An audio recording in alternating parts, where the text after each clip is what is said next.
Hi, Rick Cram here. While we're all hearing headlines and sound bites we've never heard before, I'd like to encourage you to keep your ears open for something else which may seem novel, but is very common in times like these. It's hearing someone say, perhaps even yourself, I don't know who I am. Let me share with you why this matters. First, having a clear and solid sense of identity is foundational to navigating change and charting a course forward. There's a direct correlation between I am and I can. Second, you're very likely to hear as the very next thought, I don't know what to do about it. Knowing how to intentionally re-anchor or reaffirm your sense of self for the most part is something learned. And third, if you're concerned with leading yourself and others through change, it's important to both recognize this as well as know this good news. There are very positive things to do to turn this around, and they're not very hard at all. During this past week, half of the good people attending my Plan to Be Your Best daily video meetings have expressed it, saying it outright. I don't know who I am. And yes, soon to follow, they say, I don't know what to do. Now, I've read a number of articles, excellent and relevant ones like one in Forbes, and the link is below, in which it hints at this, but doesn't go the distance by putting a finger on it, nor the specifics of what to do about it. It actually recommends avoid dwelling on yourself when in fact on this important topic, taking time to dive into yourself and addressing it head on is what it takes to turn this challenge around. This doubt and question about the sense of self is very common. Changes large and small can shake the sense of identity.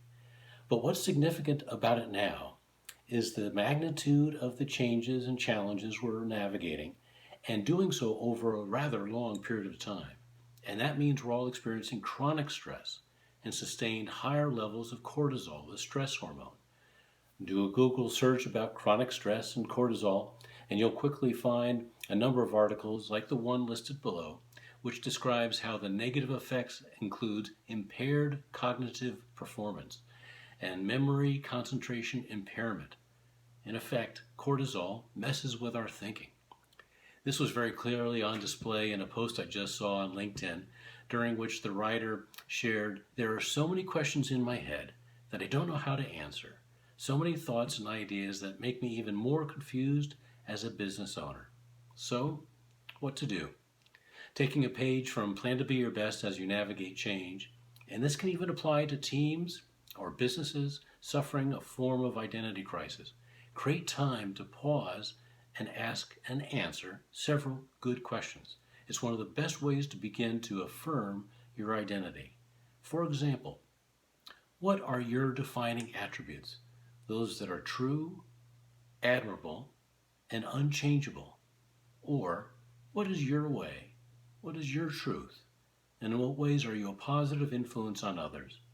Write down your answers, embrace them, repeat them daily, and commit yourself to them.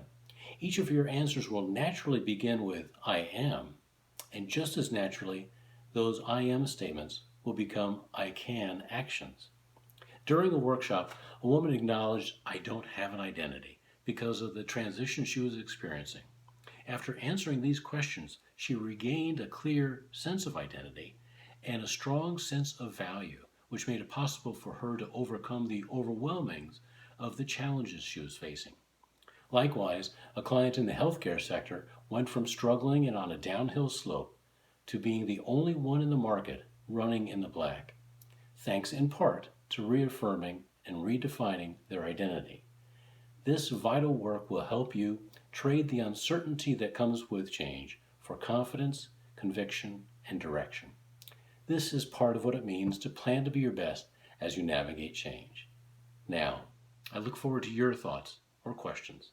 Meanwhile, my best to you.